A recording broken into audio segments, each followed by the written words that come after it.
S motorkou sa musíte zžiť, musí vám sadnúť, musí spĺňať vaše požiadavky. Nám sa podarilo vysadnúť na pravého mestského chuligána na motorku Indian FTR 1200 Sport. Tento stroj akoby vyrástol priamo pod našimi zadkami. Náš avatar si v momente našiel svojho ikrana. Dokonalý dizajn, výkonný motor a tradícia značky Indian nás naplnila hrdosťou a my sme sa vybrali ihneď objavovať čaro tohto stroja. Vďaka pár vylepšeniam, grafikov a výfuku s elektronickou klapkou sme si jazdu na tomto stroji užívali plnými dúškami. Toto je presne ten typ motorky, ktorý by sme neváhali hneď zaparkovať do našej garáže.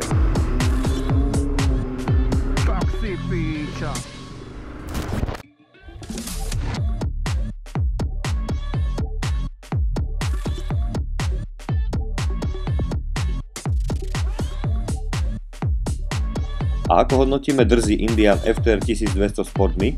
Táto štýlová drsná športová motorka nám sadla pod zadok ako uliata. A bolo jedno, či na ňu vysadol dvojmetrový alebo nižší jazdec. Vďaka dvojvalcovej 1200 je to drzý mestský chuligán s výkonom 125 koní a krútiacim momentom 118 Nm. Na plyn reaguje ostro a viete si s ním užiť naozaj športovú jazdu, no na druhej strane sa s motorkou dokážete pohodovo pomaly presúvať mestom bez toho, aby sa správala neohrabane. Posed je dokonalý, sedlo je mäkké, príjemne tvarované, no po pár sto kilometroch sme v ňom už cítili zadok. Hmotnosť 233 kg nie je pri jazde ani trochu cítiť.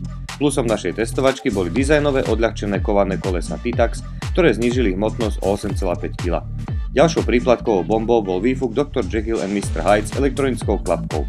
Po stlačení tlačidla sme si užívali krásny rev motorky a večer, keď sme sa vracali domov, sme klikli na gombík znova a výfuk sa zmenil z beštie na baránka. Motorka dostala aj farebný dotykový displej s navigáciou, ktorý sa síce dlho štartoval, no ponúkol dokonalú grafiku. Navigácia tiež vyzerala perfektne, no nejak nám odmietala správne fungovať.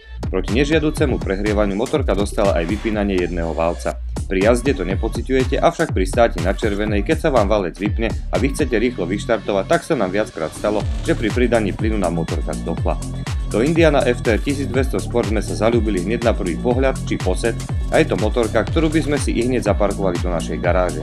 S cenovkou 14 490 eur v základe a 16 770 eur pri našej testovačke to nie je síce najlacnejšia hračka, ale budeme úprimní, keď povieme, že podľa nás to stojí za každé euro.